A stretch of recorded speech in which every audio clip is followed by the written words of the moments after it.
An explanation of Cross Season 2's newcomers. Cross's second season began with a bang, as the newest serial killer was immediately exposed. We return to the world of Alex Cross, Aldis Hodge, in the first 3 episodes of Cross, which were released on Prime Video on Wednesday, February 11th. In addition to attempting to solve the current case or cases at hand, he is immediately dealing with relationship issues with both his best buddy, John Sampson, Isaiah Mustafa, and his romantic interest, Elle, Samantha Walkes. It's unclear if the new characters we encounter along the way are villains in the conventional sense, but they are at the heart of the action. Here are some things to know about Cross Season 2's newbies. Rebecca, also known as Luz, played by Jeanine Mason. We get some important information about Rebecca, played by Jeanine Mason, just from the premiere. She explains she is seeking retribution for what he did to her mother, whom she discovered dead when she was a young girl, while fighting Richie, an alleged sex trafficker. She identifies herself as the daughter of Dr. Gabriela Alejandra Porras, a teacher, healer, and advocate for the underprivileged, the forgotten, and the mistreated. Rebecca claims she is out to complete her mother's purpose and exact revenge on all the children who were harmed at Crestbrook, in addition to eliminating jerks like Richie. Chatham, Wes, as Donnie. Donnie appears to be the quiet, strong type who is prepared to assist Rebecca in her quest for retribution. In the premiere, he saves females who have been trafficked from the billionaire's island and then burns the guys inside alive. He gets covertly stabbed in the bushes during a small-town wedding feast by the 3rd episode. Rebecca's late mother's sister, Aunt Clare Clare, played by Michelle C. Bonilla, supports Rebecca's vigilante exploits despite the fact that she doesn't appear to get her hands dirty. Lance Durand, played by Matthew Lillard. The little information we have about Lance Durand is that he is the rich leader of Crestbrook and, for unknown reasons, is targeted by vigilante Rebecca. He has requested protection from the killer from the police department, including Alex. Deidrie Henry as LaDonna Sampson ultimately meets his enigmatic biological mother, LaDonna, Deidrie Henry, at the conclusion of episode 3. Alex claims that in order to persuade his grandmother, Nana Mama, to place Sampson for adoption, his mother stole money from her. Sampson, meantime, had always believed she was dead, until she was arrested in connection with a murder case.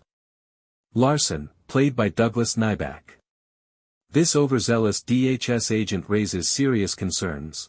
Larson shoots a potential witness, tries to cancel a trafficking sting, intervenes in a crucial questioning, and aids the suspect in getting away.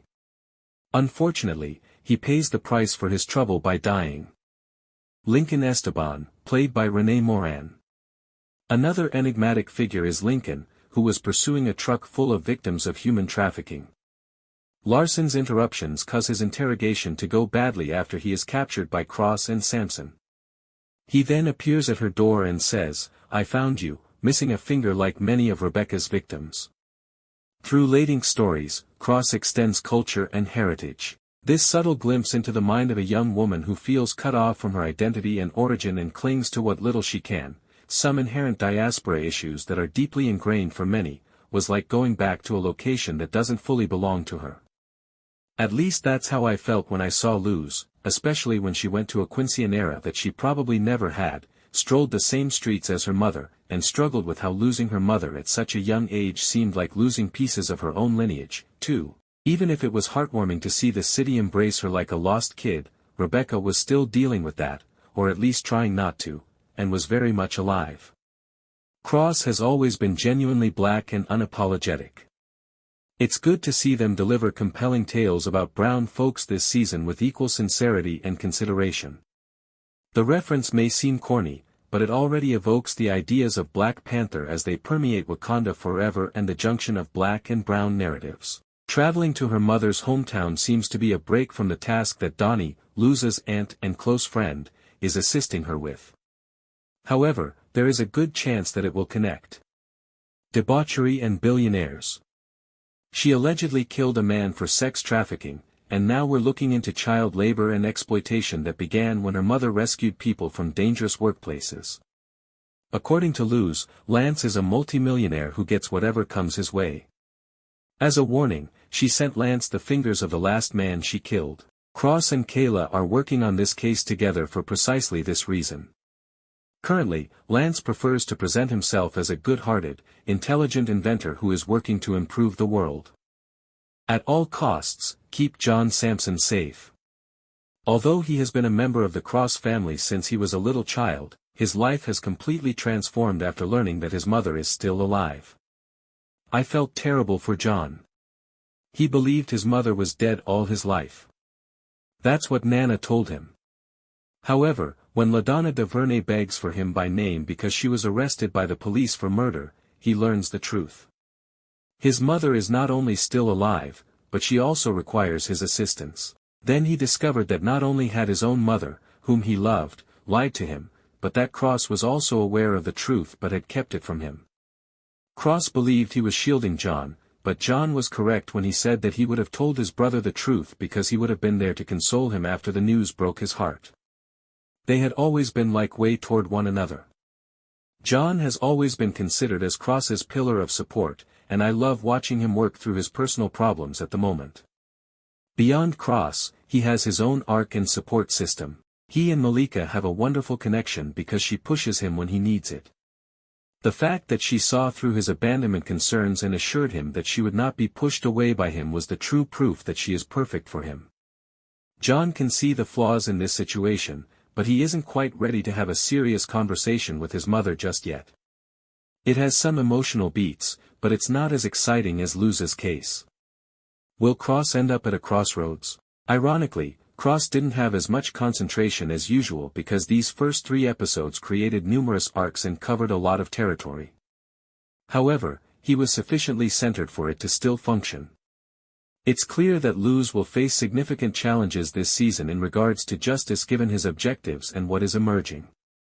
The way he dealt with that DHS agent during his journey to Texas is a perfect illustration of how the law he attempts to implement might cause him to doubt things. Because Esteban was holding a camera, the bastard nearly killed him at the petrol station. That camera was unmistakably a rifle, and his only intention was to shoot him. Even when Cross was successful in calming the man down, he didn't even worry about horrifying poor Berto in that truck by murdering his captor. His treatment of Esteban during that interview was disgusting, and he even attempted to confront Cross, but he was too cowardly. He was undoubtedly a racist power tripping behind a badge, a good old boy. He went off route and removed Esteban from jail, which says it all. Esteban most likely killed the man in self-defense. However, this case will undoubtedly make someone like Alex question what is even good and wrong in this day and age, and that alone is enough to pique my interest. Thoughts from the mind. Although the court ruled that LaDonna had to relinquish her parental rights, Nana refused to do so in order to adopt John. Nana even attempted to sweeten the bargain by offering her $5,000. LaDonna's choice forced John to remain in foster care. Despite this justification, John maintains that he would have spoken the truth from the start since he would be there to pick up the pieces. He also has a totally different worldview than Alex. The two are plagued by this, so the gang shows up at Harlington, Texas, to learn more about Esteban. When they see a truck pull up as a petrol station and switch drivers, their initial stakeout finally pays off. Additionally, they immediately see Esteban, a suspicious-looking man wearing an orange hoodie, carrying a camera and taking close-up pictures. As other thugs emerge from the woodworks, Alex Cross intervenes and grabs the man, sparking a firefight. However, Kayla isn't there since she's in the restroom attending to personal matters. In order to get information about Ibrahim for her case, she calls Bobby Trey, but things are going extremely slowly. We discover that he is working toward obtaining that information and that he is coming closer to revealing it after a few sequences that appear arbitrary and repetitive. In addition to pursuing after the truck as it drives away from the gas station, Kayla is caught up in the drama right away when she leaves the restroom and arrives just in time for the group to grab Esteban. In the end, it turns out that the truck is carrying refugees. The driver races off after releasing the load, revealing that this is all part of a people trafficking operation. Everyone except one man, who is holding a child at gunpoint, exits the back. The man is shot and killed by Agent Larson, a trigger-happy FBI agent, while Alex attempts to quietly resolve the matter. While searching for their next victim in Huasatch, Mexico, Rebecca and Donnie are also considering going back to her mother's birthplace to learn more about the former's background. Rebecca is adamant, but Donnie thinks this is a pointless side project. A man named Frankie Herrera, who seems to be at the nearby scrapyard, is her contact. As soon as the two arrive, they are detained at gunpoint until he identifies the girl as Gabriela's kid. Donnie starts to work while they chat and Rebecca gets sucked into the local celebrations with the locals. Paul Hartsfield is the next person they want to pursue. While the man is out jogging in the park, Donnie goes to tend to him and repeatedly stabs him. Rebecca, who remembers her mother with fondness, is a little overwhelmed when Donnie finally delivers her the photo. Kayla and Alex interview Esteban in the meantime. He was there, as it turns out, to record the refugee children being held in the truck's rear. Since he believes Lance and the other wealthy billionaires are to fault for the problems facing the working class, he views them as victims and wants to retaliate against them. But without an official translator there, he won't divulge much more, so they don't get very far with him. Later in the episode, after talking to the young child who was being held at gunpoint, John asks Alex for a favor. Cross, who is accompanied by a translator, discusses his family and expresses a desire to adopt this child, whose name is Berto. But in part, this is for John's benefit. Kayla goes out for drinks with Alex that evening. Naturally, this leads to dancing, and they actually share a kiss on the dance floor. However, they both pause in the middle and consider their options before deciding to end the evening, or do they? The two eventually fall asleep together, but Kayla dismisses the incident in the morning as them getting it out of their systems. She views it as a result of their extensive collaboration and nothing more. He's a little taken aback by her casual demeanor as she leaves for coffee. As they get busy, John is also preoccupied with his mother's situation. His mother is a killer, according to all available evidence. Eyewitness stories and forensics are also available. His instincts, nevertheless, seem to tell him that she is innocent. Of course, he isn't talking to her in prison to learn more. John eventually arrives and talks to LaDonna. He asks about the case instead of their past when she tries to talk about it. Kayla calls Alex in another location. Agent Larson signed Esteban out, ostensibly to take him to the DHS field office for interrogation. Although he was released by the sheriffs, he actually drove the man into the middle of nowhere and fled. It seems as though Esteban killed Larson, who is now deceased. Donnie and Rebecca return to Sunrise, Florida, in the meantime.